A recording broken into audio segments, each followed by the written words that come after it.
The elevator doors opened on the 32nd floor, and the first thing Ethan Calloway noticed was the champagne. It was everywhere, flutes balanced on trays carried by servers in white gloves, bottles sweating in ice buckets along the window ledges, the pale gold liquid catching the light from the city below. Outside, rain dragged itself down the floor-to-ceiling glass in slow, crooked lines. Inside, the air smelled like money, the particular combination of catered salmon, expensive cologne, and carpet that had never known a scuff mark. Ethan stood at the elevator threshold for exactly 1 second too long. He was holding a delivery bag, insulated black nylon, the logo of a third-party app printed on the side in orange letters.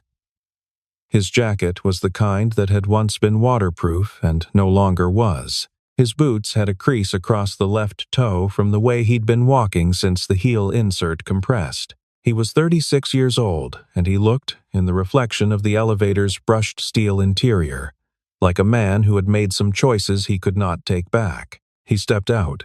The hostess at the check-in table near the elevator bank looked up from her tablet.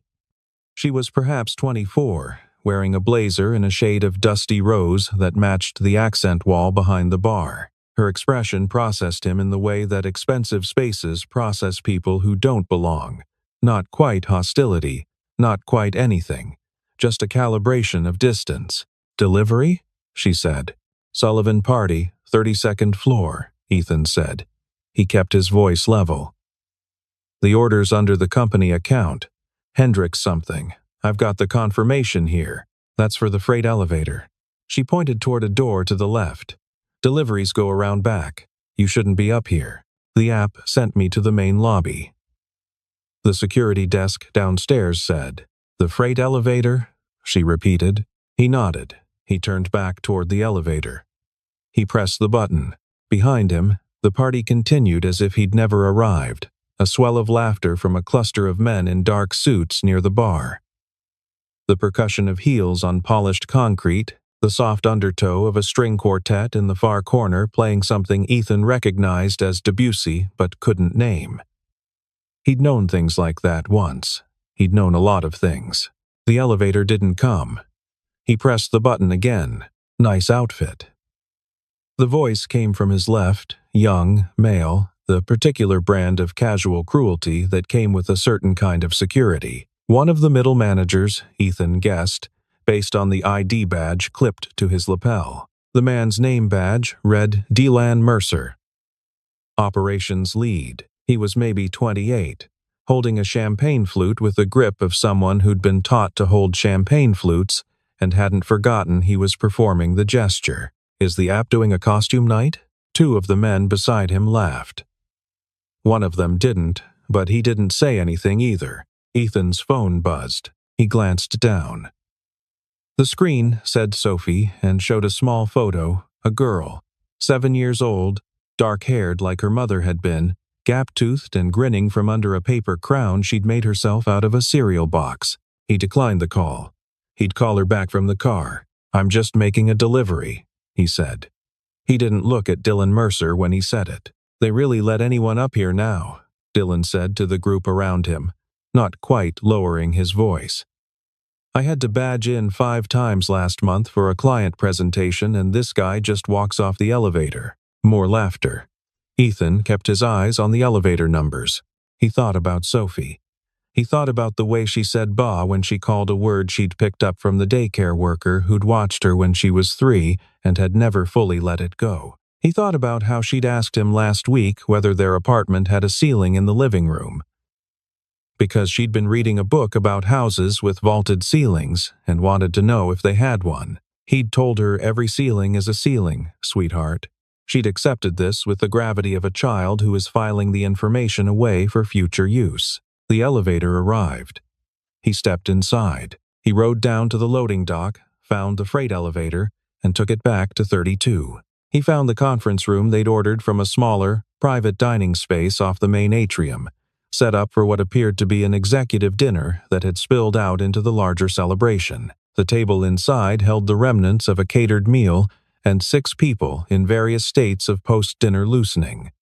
Ties pulled down, jackets draped over chairs, the comfortable slackness of people whose workday had shifted into something optional. He set the delivery bag on the serving table near the door and began unloading the secondary order boxed desserts, specialty coffees, something in a branded paper bag he couldn't identify. He worked quietly. He'd learned to be quiet in rooms like this. The spill happened because of the floor. The polished concrete, the kind that looked beautiful in architectural photographs and was genuinely treacherous when wet, had caught a tracked-in puddle near the door. His boot hit it wrong. His left hand grabbed for the edge of the serving table and missed.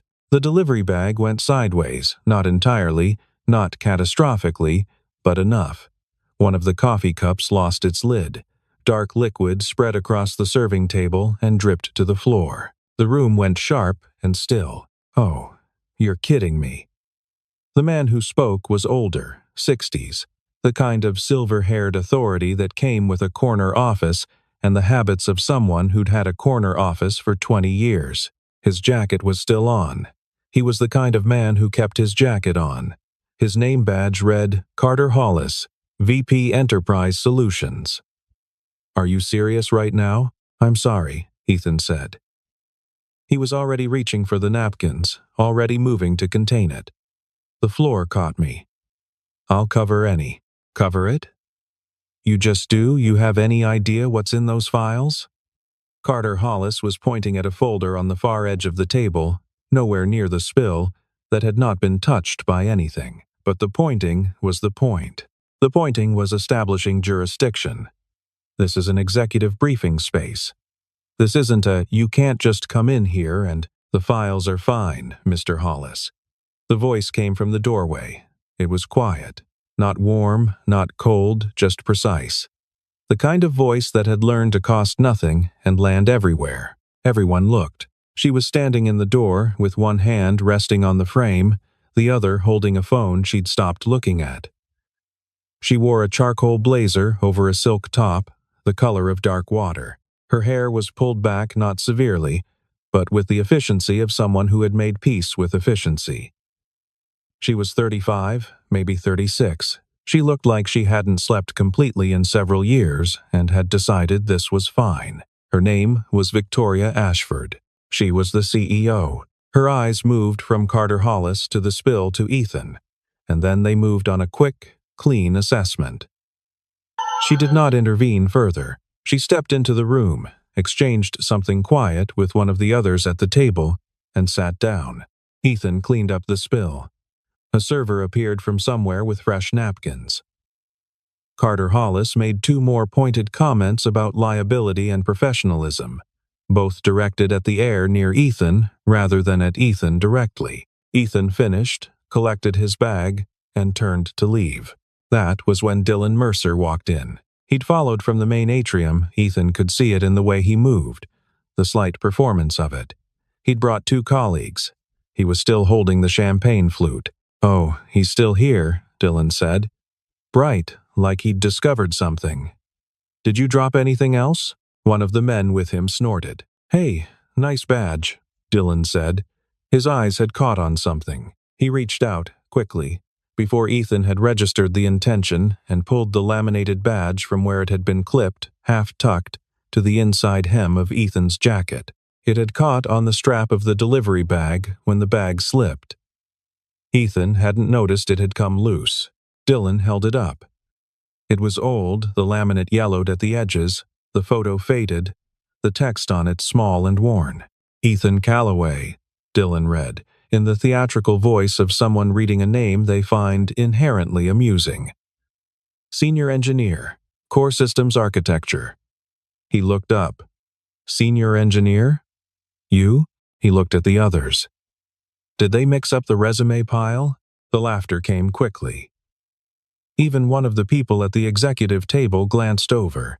Ethan held out his hand for the badge. His face had not changed. "Can I have that back, please?" he said. "Core Systems Architecture," Dylan repeated, enjoying it. Victoria Ashford looked up from the document she'd been reviewing. She looked at Dylan, briefly. She looked at the badge. Then she stood up. Dylan noticed her rising and began to wind down, the laughter trailing off. the flute coming down from its ironic elevation. He'd read the room. He was the kind of person who was very good at reading rooms once it was slightly too late. Victoria crossed the space between the table and the door in 10 steps. She held out her hand. Dylan placed the badge in it without making a sound. She looked at it. The room went quiet in the particular way of rooms where everyone has suddenly realized that the thing happening is not the thing they thought was happening. Victoria Ashford's hand tightened around the badge. Not dramatically, just slightly, the way a hand tightens when something lands. She looked up at Ethan. For a moment, neither of them said anything. "Calloway," she said. He didn't answer. "Ethan Calloway." She said it the second time, differently, not reading it, not asking. Something in between. "Yes," he said. She looked at him, really looked at him, the way people rarely look at other people in professional settings, where eye contact has calibrated durations and purposes. She looked the way you look when you're recalibrating something you thought you'd filed away. "You should come with me," she said. Before he walked with her down the hall, before any of what happened next, "There is something you need to know about the badge." He'd been given it on his 3rd day. The company was called Meridian Systems then. It was 4 years before Victoria renamed it Ashford Technologies and moved the headquarters from a converted warehouse in the east side to the 32nd floor of a building with freight elevators and polished concrete floors. When Ethan joined, there were 22 employees, a seed round that had almost failed twice, and a product that worked but didn't scale. He was 29. He had a master's degree in computer science from a state university that had taken him 11 years to pay off.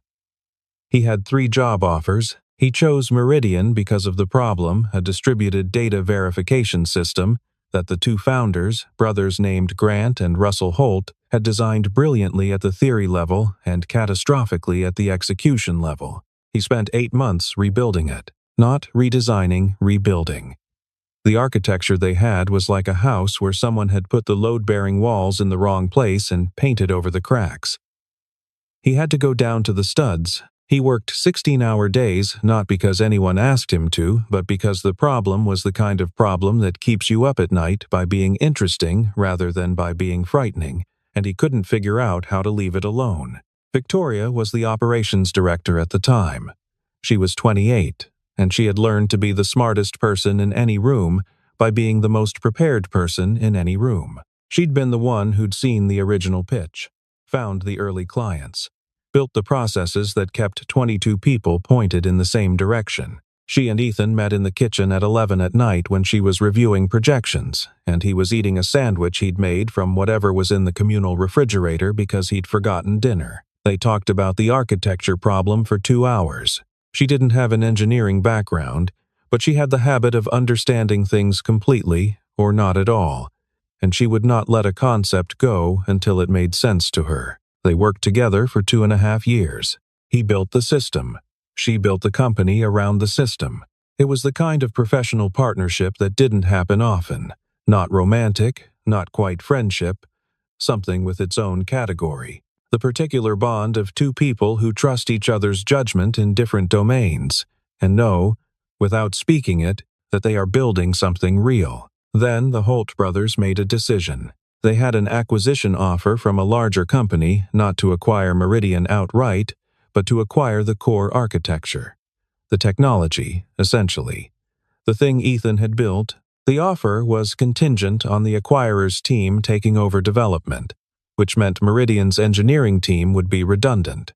It meant Ethan would be redundant. Grant Holt presented it as a business necessity.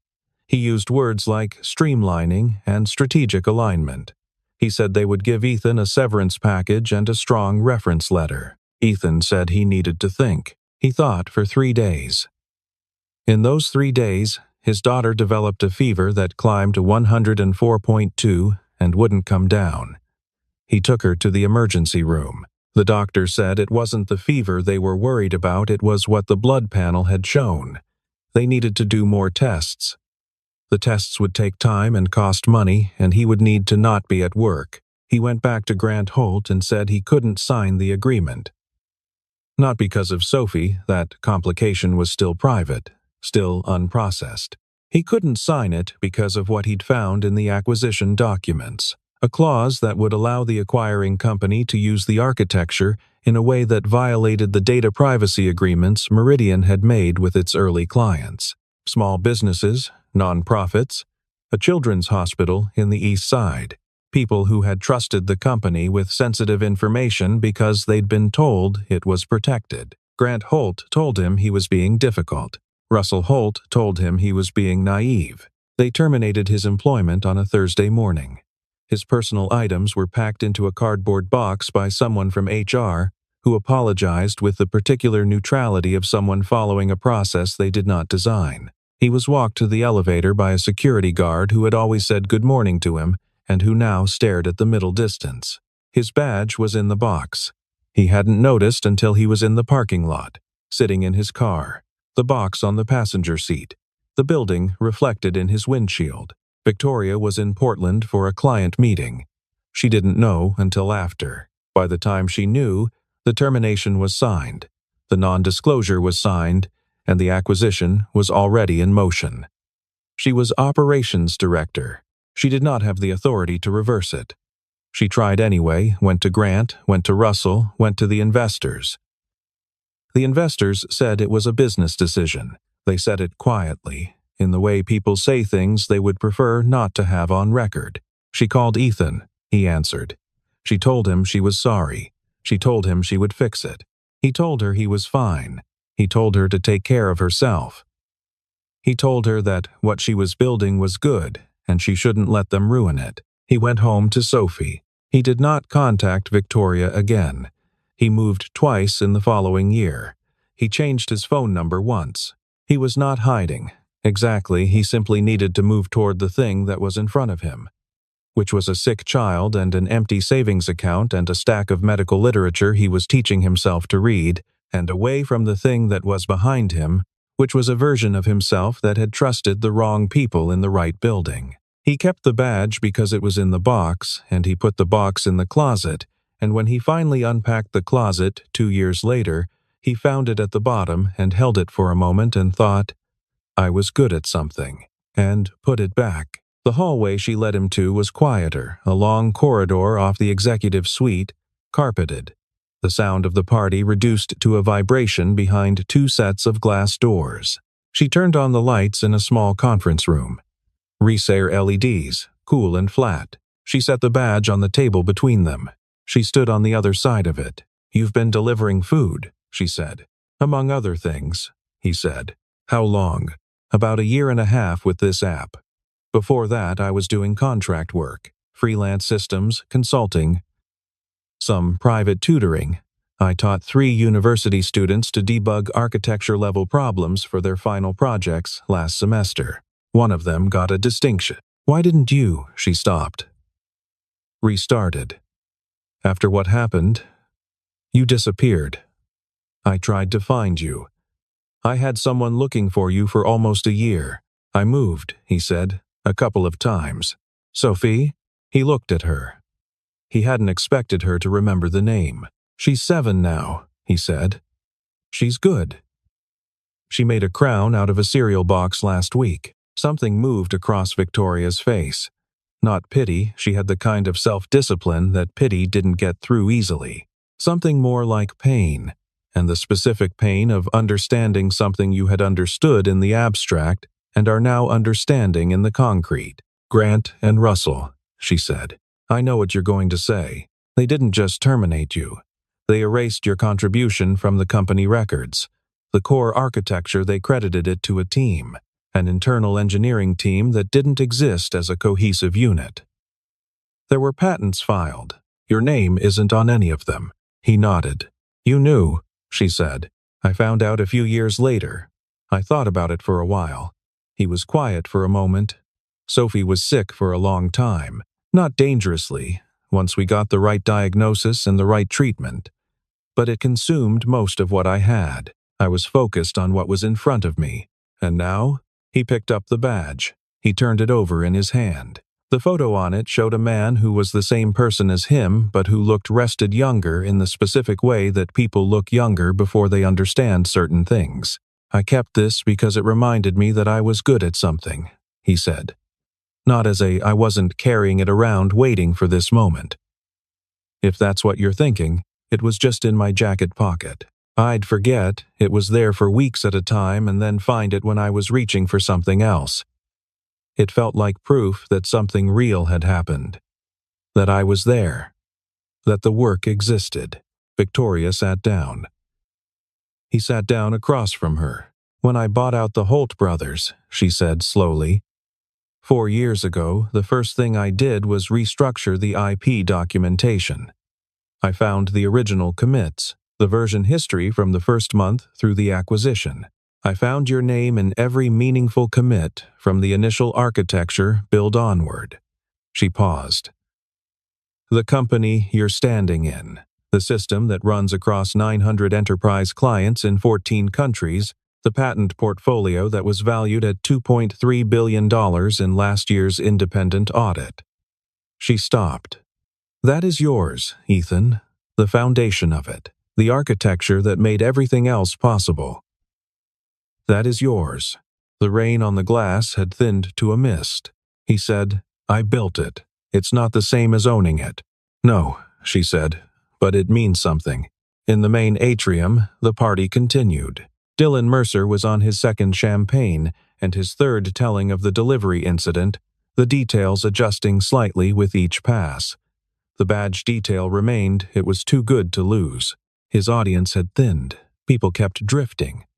The way party audiences drift when the story has run its natural course and the teller has not noticed.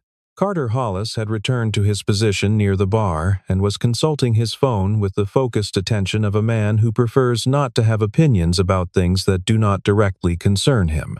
3 of Victoria's direct reports, her chief technology officer, her head of legal, and her VP of people operations had noticed that she had left the executive dinner space and had not returned. They had sent a combined 4 messages to her assistant. The assistant had replied to each with, "She'll be back shortly." She was not, in the immediate sense, back shortly. In the conference room, Ethan was explaining. He had not intended to explain at length.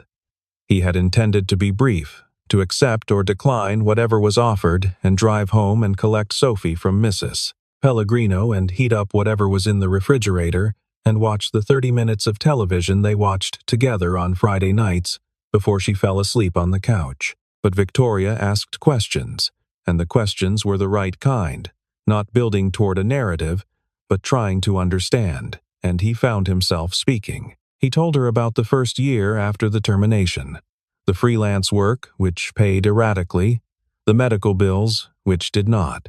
Sophie's diagnosis, a rare autoimmune condition that had taken 8 months to properly identify and required a treatment protocol that was expensive and ongoing and required consistent monitoring and the kind of scheduling, flexibility that traditional employment did not accommodate well. He told her about his ex-wife, Priya, who had left when Sophie was 2 and with whom he had not spoken in 4 years.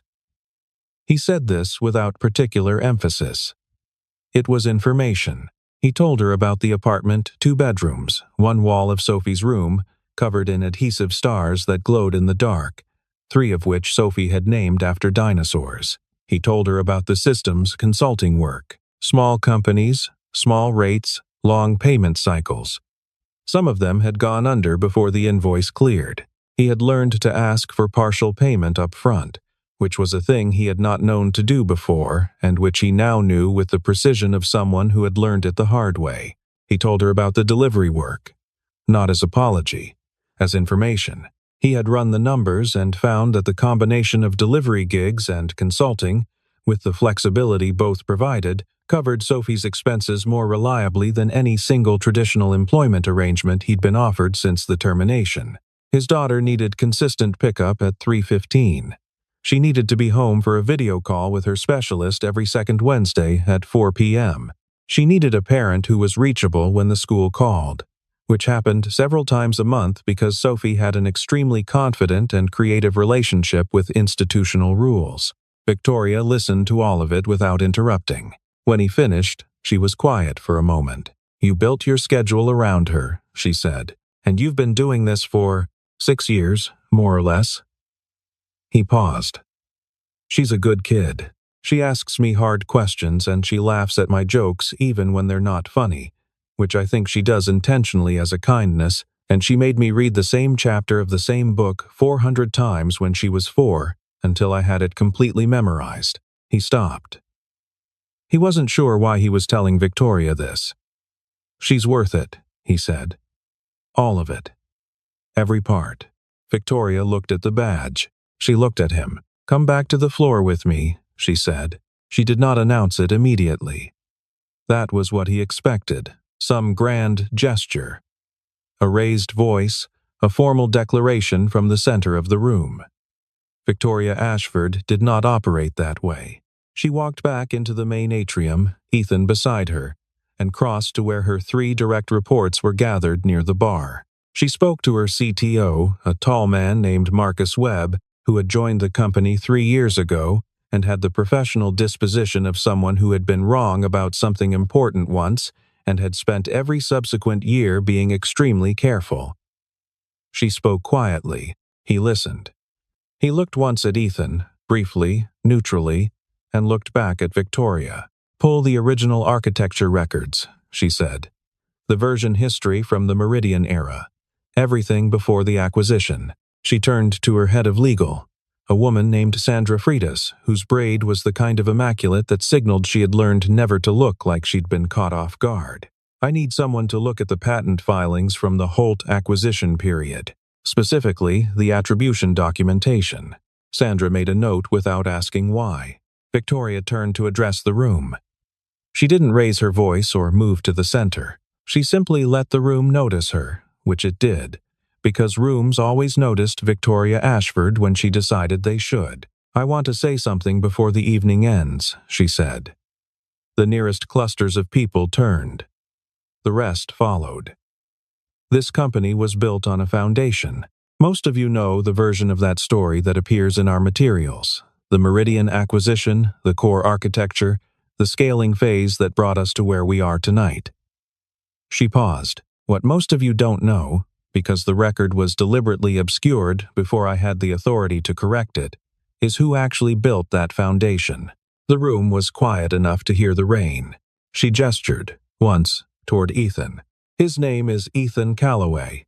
He was the senior engineer for core systems architecture at Meridian Systems. He designed and built, from nothing, the distributed verification architecture that is the technical foundation of everything we operate today. He was terminated before the acquisition closed improperly, and in a way that removed his name entirely from the record."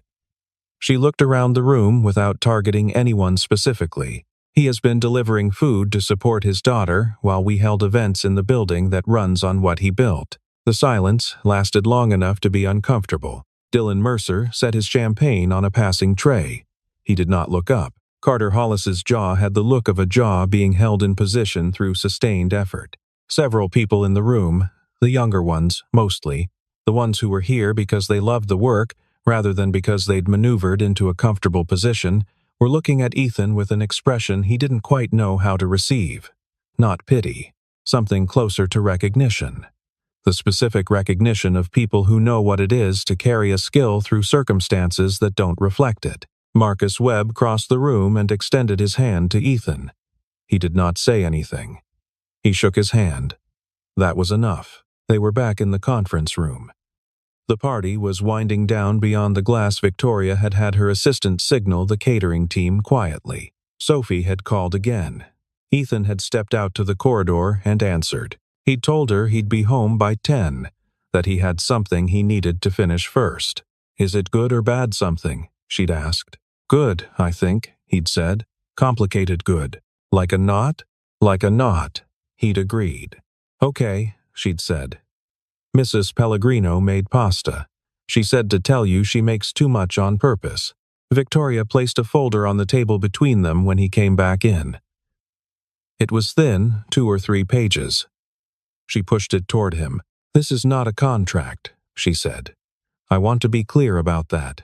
This is a preliminary outline of what I would like to propose. You have every right to take it away, have someone review it, and tell me no." He looked at the folder without opening it. "What's in it?" he said. "A senior technical advisory role. The title is yours to negotiate. I'd suggest Chief Architecture Officer, but that's not a requirement and it's not the point. It's a position designed to give you core availability windows rather than fixed hours, because I'm not interested in designing something that doesn't work for Sophie's schedule." She paused. "There's also a proposal for formal IP recognition, your name added to the original architecture patents, with appropriate attribution, and a retroactive licensing arrangement structured to reflect your contribution to what those patents are worth today." He looked at her. "That's a significant legal undertaking," he said. "Yes," she said, "it is. The Holt brothers are not involved in this company. I completed the buyout in 2021. Their exit agreement contains a clause I had specifically drafted. It allows me to correct attribution records without their consent." She looked at him steadily. "I drafted that clause specifically because I intended to correct the attribution records." He was quiet. "You planned for this," he said. "I planned for the possibility," she said. "I didn't know when or how I'd find you." He turned the folder over in his hands without opening it. Outside, the rain had lightened to a fine mist. The city below was a grid of amber and white. The lights at street level blurred into soft, round shapes. "I don't want a title," he said. She waited. "I want to work on hard problems," he said. "That's what I've always wanted. I don't need an office. I don't need a team reporting to me. I don't need to be in a room because I'm supposed to be in the room. I want to be in a room because there's something in the room worth solving. That's what I'm offering," she said. He looked at her. "And I want to be home at 3:15, he said. "That's a condition, not a request," she said. "I'll have it written into the formal agreement." He held the folder. He still hadn't opened it. "There's one more thing," he said. "If I'm coming back, if I'm walking into this building and people are going to know who I am, I want something done with that. Not for me." He set the folder down on the table. "There are a lot of people in this city doing what I've been doing. Delivering food, driving routes, doing piecemeal consulting, cutting their schedules into pieces so they can take care of a child or a parent or a sibling. People with skills that aren't visible because they're managing something invisible." He paused. "I want a fund. A real one. Not a marketing program. A fund that supports caregivers in skilled labor, emergency medical coverage, child care subsidies, professional development credits.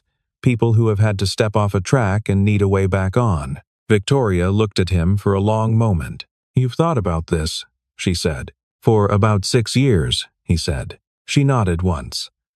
She reached for the folder, opened it to the first page, and wrote something at the bottom with a pen from her blazer pocket. She turned it toward him. "The Callaway Care Fund, integrated into Ashford Technologies' CSR framework. Annual commitment minimum, $2M. Governance board to include external advocates, appointed by E. Callaway." He read it twice. "Okay," he said. He opened the folder. He left the building at 10:43. The rain had stopped.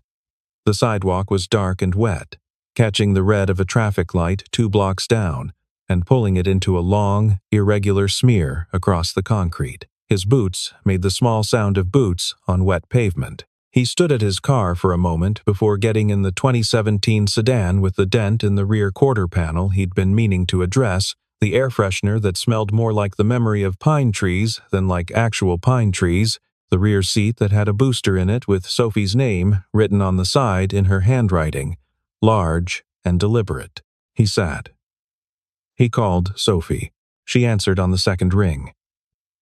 He could hear the television in the background, Mrs. Pellegrino's shows, the ones with people in large houses making complicated decisions. Sophie was supposed to be in bed. "Hey," he said. "You're late," she said. "I'm in the car. I'm on my way." "Was it the naughty thing?" "Yeah." "Good naughty or bad naughty?" He leaned his head back against the headrest and looked at the ceiling of the car for a moment. The overhead light was off. The only light came through the windshield from the street. "Good naughty," he said. "Mostly. Did you eat?" He hadn't eaten. He'd spent 3 hours delivering food and had not eaten. "I'll get something on the way home," he said. "Mrs. Pellegrino made pasta," Sophie said. "She always makes too much. She told me she does it on purpose." "Tell her I said thank you. Tell her I'll be there in 20 minutes. A pause. The television shifted the music that played between scenes on whatever program it was. "Ba?" she said. "Yeah. Are we going to be okay?" He reached into his jacket pocket. The badge was there. He'd put it back when he'd left the conference room, not as a statement, just because it was where it went. He held it for a moment without looking at it. He thought about the preliminary agreement in his jacket's inner pocket. He thought about Marcus Webb shaking his hand without saying anything. He thought about Sandra Freitas making a note on her phone without asking why. He thought about Victoria writing a number at the bottom of a page and the way she'd held the pen quickly, without hesitation. The way you write something you've already decided. He thought about Sophie's question from last week. "Do we have a ceiling?" Every ceiling is a ceiling, sweetheart. Some answers you give because they're true. Some you give because the full answer would take longer than the moment allows, and the simple one is good enough to hold the space until there's time to say the rest. "Yeah, Bug," he said. "We're going to be okay." He heard her settling back into whatever she was sitting on, the particular creak of their couch when she shifted. "Okay," she said, in the voice that meant she'd accepted this and was moving on. "Mrs. Pellegrino wants to know if you're allergic to garlic." "I'm not allergic to garlic. She puts a lot. Tell her that's good. Tell her that's great." "Okay." A pause. "Drive safe, Ba." "I will. Go tell Mrs. Pellegrino I'm on my way." He started the car. The official announcement came on a Monday, 6 weeks later. It was released as a company-wide memo, written by Victoria in her characteristic style. Precise, spare, without the corporate softening that usually cushioned communications that required no cushioning. 3 paragraphs. The first described the original architecture of Ashford Technologies' core verification system and its foundational role in the company's current operations and valuation. The second, named Ethan Callaway as the architect of that system, described the circumstances of his departure from Meridian Systems in 2018, and named what had been done to the record of his contribution. The third described the corrections being made, the patent attribution amendments, the chief architecture officer role, the establishment of the Callaway Care Fund, and noted that these corrections were not gestures, they were obligations. The memo did not use the word sorry. That was, perhaps, the most honest thing about it. An apology from an institution for a harm it committed is, at some level, a performance. What the memo offered instead was an accounting, a naming of what had happened, a naming of what was being done, and the clear implication that these were 2 separate things that did not erase each other. Dylan Mercer submitted his resignation before the memo reached all staff. It was accepted without a counteroffer. Carter Hollis requested a meeting with Victoria the same day the memo went out. The meeting lasted 11 minutes. He retired 4 months later, effective immediately, citing a desire to spend more time with family, a phrase that has always meant, in this context, exactly what it means. Sandra Freitas oversaw the patent correction process. It took 9 weeks. At the end of it, 23 patents carried the notation. Original architecture attributed to Ethan Callaway. Senior engineer, Meridian Systems, 2016, 2018. The notation was small, 3 lines of text in a legal document most people would never read. But it was in the record. It was there, permanently. Ethan came in on Tuesdays, Thursdays, and alternating Fridays. He sat in a corner of the engineering floor, not in an office, by his request, because offices had the particular problem of making people feel they needed to stop what they were doing and come to a room, which was not how good thinking worked. He had a standing desk, 2 monitors, and a whiteboard. Within his first 2 weeks, the whiteboard was covered in the kind of notation that made the junior engineers stop and photograph it on their phones when they thought he wasn't looking. He was home by 3:15. He was never not home by 3:15. On his first Thursday, one of the junior engineers, 23, recently graduated, the kind of nervous precision that came with very high ability, and an awareness of being young in a room of people who were not stopped him near the coffee station and said, "I read about the architecture in the original repository, the design decisions in the verification layer. I've been trying to understand the underlying logic for 2 years. Could I ask you about it sometime?" Ethan had poured his coffee. They sat for 40 minutes.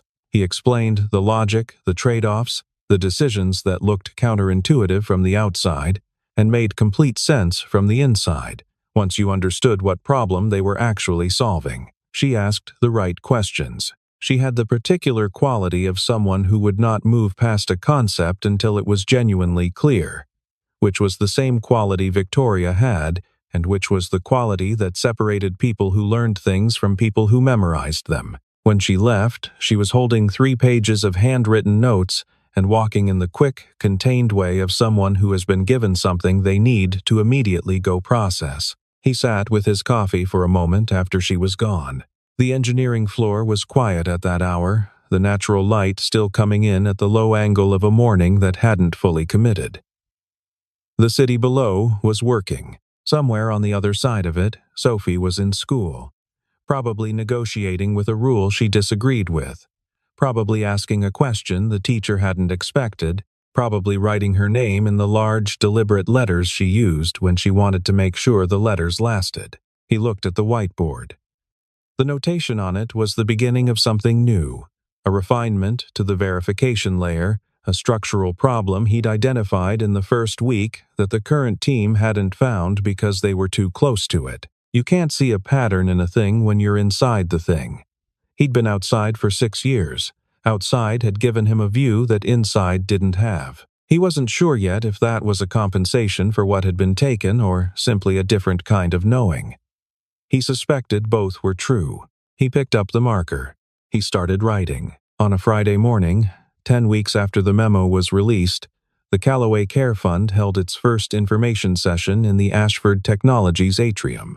They had partnered with 3 community organizations to identify initial applicants, caregivers in skilled labor, who needed emergency medical coverage, or childcare support, or professional development credits, or simply someone to look at the situation and say, "You have not fallen off the track. The track moved, and we are going to help you find where it went." Ethan spoke for 8 minutes. He was not a natural public speaker.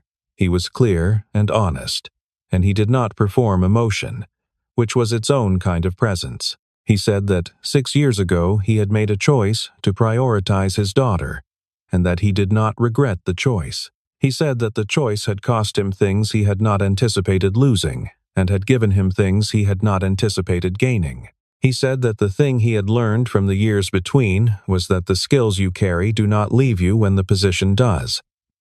That the work you have done does not become undone when the record is altered, and that what looks like a detour from the outside can be, from the inside, the most direct path you could have taken. He said that was why the fund existed. Not to reverse what had happened, you could not reverse what had happened, but to reduce the cost of what people were currently carrying, and to make the way back shorter than it had been for him. In the 3rd row, his daughter was sitting next to Victoria Ashford. Sophie was wearing her school uniform and a paper crown she had made that morning from a piece of craft paper she'd folded and cut herself. She had written on it, in the large and deliberate letters she used when she wanted something to last, "My dad built this." Victoria had noticed the crown approximately 4 seconds after Sophie sat down. She had looked at it for a moment, the paper, the lettering, the slightly uneven points of the crown where Sophie's scissors had made their own decisions. Then she had looked forward, at Ethan, at the room. She did not smile immediately. She was not a person who smiled immediately, as a rule, but she smiled. You can have the right skills, the right judgment, the right vision, and still lose the room. Not because you were wrong. Not because you failed to try. Sometimes because the people with the authority to record what happened chose to record it differently. But the record is not the truth. The record is what someone decided to write down. The truth is, in the commits, the architecture, The system's still running clean across 900 clients in 14 countries.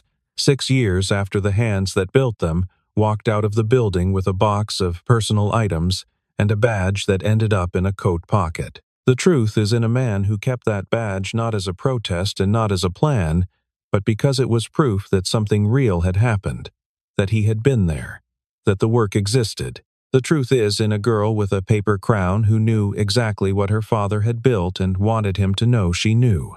Don't judge a person by the bag they're carrying. You don't know what they built. There is a file in the Ashford Technologies server architecture, not publicly accessible, not listed in any marketing material, that contains the complete version history of the original Meridian Systems codebase. Every commit, every branch, every iteration, from the first unstable build to the final version that was handed to the acquiring company in the fall of 2018. The commit messages are technical. Most of them read like notes written by someone who was thinking faster than they were writing. Shorthand, abbreviations, references that mean nothing without context. But if you read them in sequence, from the first to the last, a pattern emerges.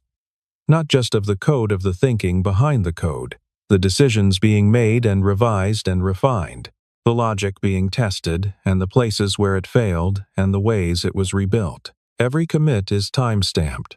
Most of them are between 8 p.m. and 2 a.m. Every commit carries the same author name. A Callaway. Marcus Webb had found the file in his second week on the job, 3 years before the memo. He'd been doing a deep audit of the system's historical architecture, trying to understand why certain decisions had been made the way they'd been made.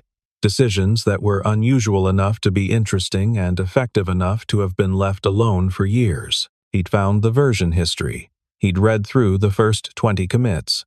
He'd stopped and gone back to the beginning and read all of them. The way you go back to the beginning of something when you realize the ending only makes sense if you've understood where it started. He'd tried to find a Callaway through internal records. There were no internal records. The name appeared in the version history and nowhere else in any company system. No HR file, no email thread, no project documentation. He'd flagged it to Victoria. She'd asked him to keep it between them until she was ready to address it. He'd agreed, with the particular agreement of someone who understands that ready means something specific in this context and who trusts the person using the word. He'd never stopped thinking about those commit messages.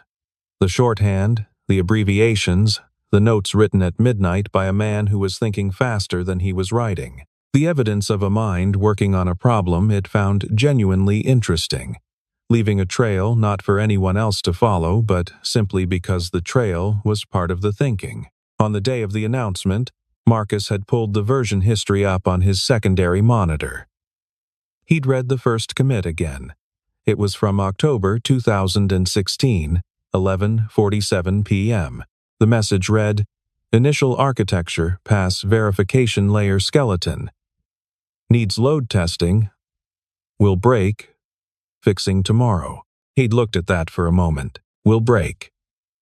Fixing tomorrow. Not, this is done. Not, shipped.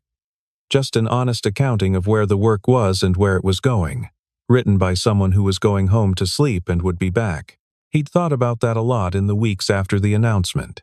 The honesty of it. The particular confidence of a person who is not afraid to say that something is incomplete because they already know what they're going to do next. He'd mentioned it to Ethan on his first Thursday, offhandedly, while they were both at the coffee station. Ethan had looked at him for a moment. "I remember writing that," he said. "I was eating a sandwich." The communal fridge had cheese and some leftover pasta salad someone had brought in. "I remember I was thinking about the load testing parameters and I wrote the commit message without really thinking about it and then I went home." He paused. "I don't think I ever did go back and fix it the next day. I think I went back and found it had broken in a completely different way than I'd expected, and I had to rethink the whole approach.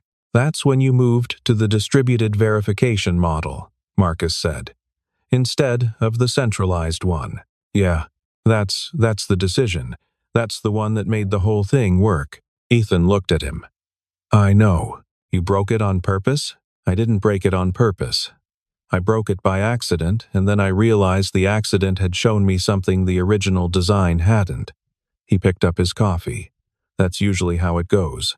You plan the system, and then the system tells you what it actually needs. Marcus had thought about that for a long time after. The system tells you what it actually needs. He'd thought about it when he was approving the fund documentation, and when he was reviewing the patent correction filings. And when he was watching Ethan at the whiteboard on his second week, writing something new over the old notation, building something from where the current architecture needed to go. And he thought about it on the Friday morning of the information session. Watching a man in a charcoal blazer who did not perform emotion talk to a room full of people about what the years between had cost and what they had given, and watching a 7-year-old girl in a paper crown sit straight in her chair in the third row, listening to every word. The system tells you what it actually needs. Sometimes the system is a company. Sometimes it is a family. Sometimes it is a man standing in a freight elevator in a jacket that is no longer waterproof, carrying a delivery bag, with a badge in his pocket that carries the name of something he built. Sometimes the system breaks in the place you least expect, and that is where the real architecture begins.